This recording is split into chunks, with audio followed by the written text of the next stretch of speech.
महामार्गावर हरकती घेण्यासाठी 21 दिवसांची मुदत देण्यात आली आहे। याच पार्श्वभूमीवर सांगलीत येत्या शनिवारी दिनांक 23 तारखेला शक्तीपीठ महामार्ग बाधित शेतकऱ्यांचा मेळावा आयोजित केला आहे। याविषयी संपूर्ण माहिती आज आपण बघणार आहोत। मित्रांनो, व्हिडिओमध्ये पुढे जाण्याआधी आपण जर आमच्या चॅनलवर नवीन असाल तर आमच्या चॅनलला नक्की सबस्क्राईब करा। आमच्या या चॅनलवर असेच नवनवीन व्हिडिओ पाहायला मिळत असते, तर आमच्या चॅनलला नक्की सबस्क्राईब करा।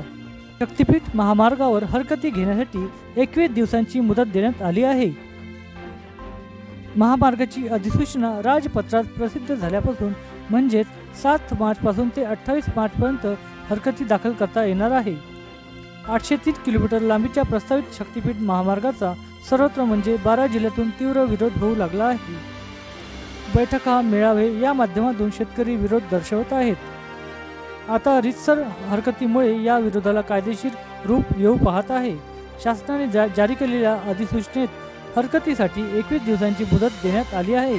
हे राजपत्र 7 मार्च रोजी जारी करण्यात आले असून 28 मार्चपर्यंत हरकती नोंदवता येतील। तसेच महामार्ग बाधित शेतकरी संघर्ष समितीचे अध्यक्ष दिगंबर कांबळे यांनी सांगितले की भूसंपादन अधिकारी या नात्याने मिरज आणि आटपाडीच्या प्रांताधिकाऱ्याकडे शेतकऱ्यांची हरकती दाखल कराव्यात। आम्ही सोमवारी दिनांक 18 तारखेला एकत्रित हरकती दाखल करणार आहोत। याच दरम्यान सांगलीत येत्या शनिवारी दिनांक 27 तारखेला शक्तीपीठ महामार्ग बाधित शेतकऱ्यांचा मेळावा आयोजित केला आहे।